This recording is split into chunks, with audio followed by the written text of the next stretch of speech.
Okay, it's me again. I find that in my phone, storage seems to be filling up quick, and I'm having to get the wife to help me remove files and a lot of cleaning.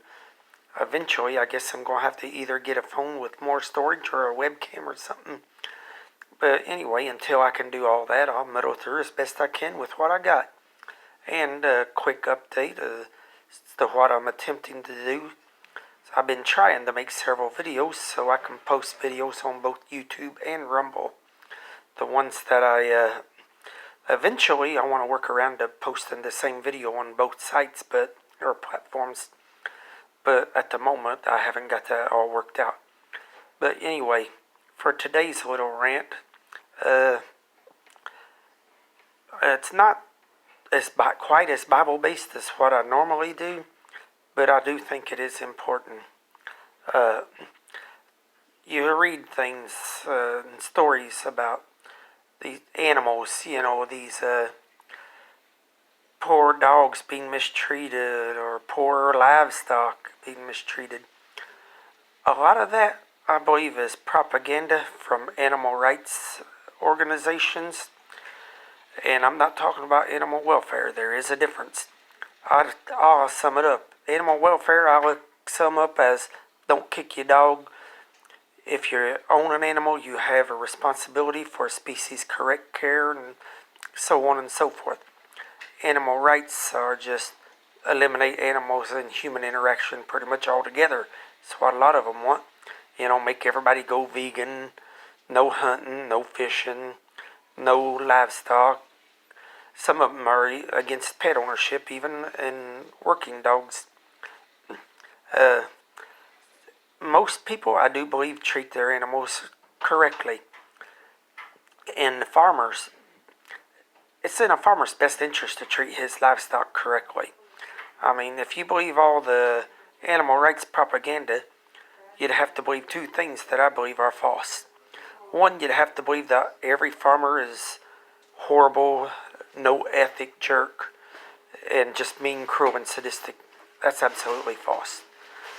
The majority of the farmers I've met are actually pretty decent people and care for their livestock. And the second thing you'd have to believe that I think is false is you'd have to believe that every farmer is a horrible business person. My tendency is to say businessman. I'm sorry, I'm a little old-fashioned, I guess.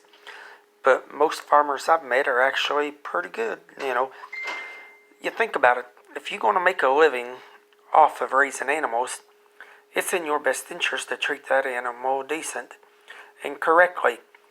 For example, if you have a dairy cow, it ain't going to put out milk if you starve it to death. And your beef ain't going to bring no money if you starve it to death. And then dogs, if you sell dogs, you want your dog to be healthy. If you raise dogs, you want, and let them have pups and sell the pups. It's in your best interest for them to be healthy. And as far as the vegan thing goes, well, if that's what you want to do, that's fine. I mean, that's your business. I have no interest in being vegan, so don't try and make me be vegan or vegetarian or anything. When I can afford it, I love a good steak. I like a burger. I like pork chops. I like sausage. I like sausage gravy. I like chicken grilled and fried. I like a chicken sandwich, too. Then, unfortunately, I wish I didn't like carbs as well as I do. That's my issue. I tend to hit the taters up a little too much. But that's a separate topic altogether. And then, to give it just a little bit of a biblical twist, for those of us that are Bible believers, if somebody tells you Christians should not eat meat, they're biblically wrong. It's up to you. The Bible does not mandate any kind of vegetarian or vegan lifestyle, either one. In fact, Jesus ate fish and lamb that we know of. And not only that, but Jesus also used a few fish and multiplied it to feed, if memory serves, I think it was 5,000 if my memory's operating correctly. That's a lot of people. And then, Jesus ate lamb at the Passover. And then there was a time when some of the disciples were out fishing. Jesus helped them catch some fish. And when they got back to shore, he had a fire built and everything.